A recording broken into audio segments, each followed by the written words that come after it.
वरिष्ठ नागरिकों के कल्याण हेतु राष्ट्रव्यापी अभियान के अंतर्गत संगम कार्यक्रम का आयोजन गौरवपूर्ण वृद्धावस्था एवं सम्मानित जीवन के लिए मानव सेवा न्यास में प्रजापिता ब्रह्मा कुमारी ईश्वरी विश्वविद्यालय बालाजीपुरम केंद्र की संचालिका बीके सपना दीदी के द्वारा अध्यक्षता के साथ किया गया। कार्यक्रम के मुख्य अतिथि HDFC बैंक के अध्यक्ष श्रीकांत भाई एवं संचालन राष्ट्रीय मीडिया प्रभारी अखिल भारतीय स्वर्णकार महासभा लायन अरुण कुमार सोनी ने किया।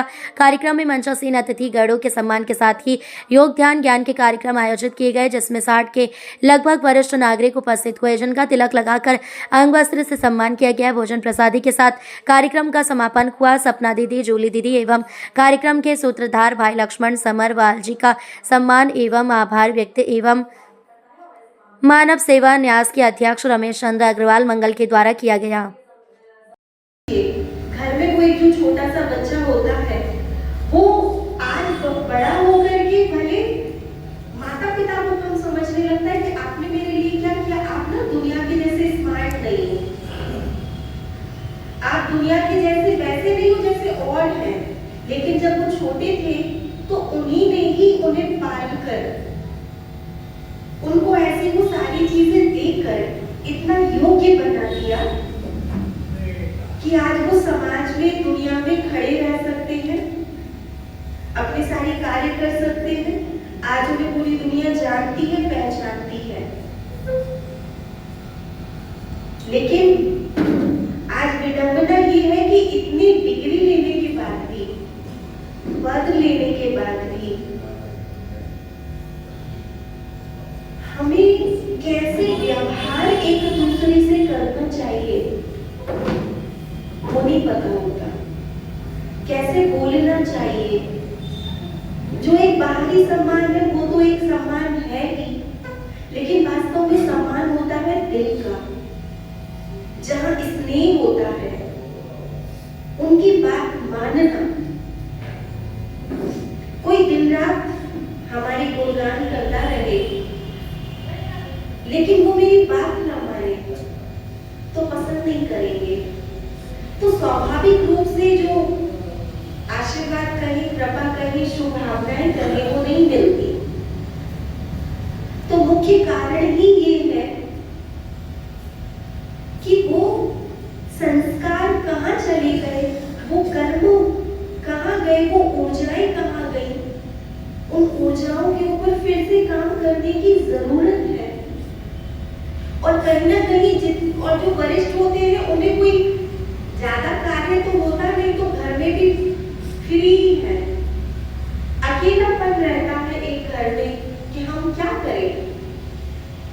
जो आप जैसे बुद्धिजीवी होते हैं वो तो अपने लिए एक रास्ता खोज लेते हैं कि भाई हमें समाज सेवा करनी है, हमें कुछ और करना है, लेकिन बाकी और आप देखिए वो अपने घरों में बैठे रहते हैं या घरों में। उनके अंदर इस अवस्था में परमात्मा से सीधा संपर्क हो जाता है।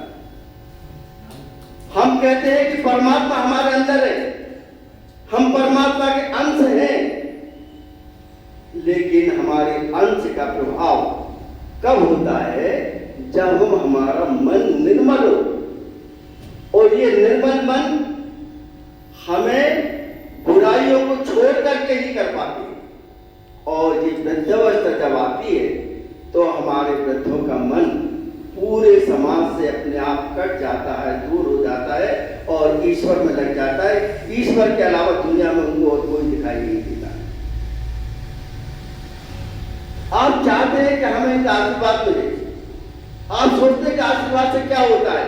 अरे हम गए पेड़ पड़ने आशीर्वाद दीजिए, कुछ नहीं होता, वो तो किसी के भी पेड़ पड़, ऐसा नहीं।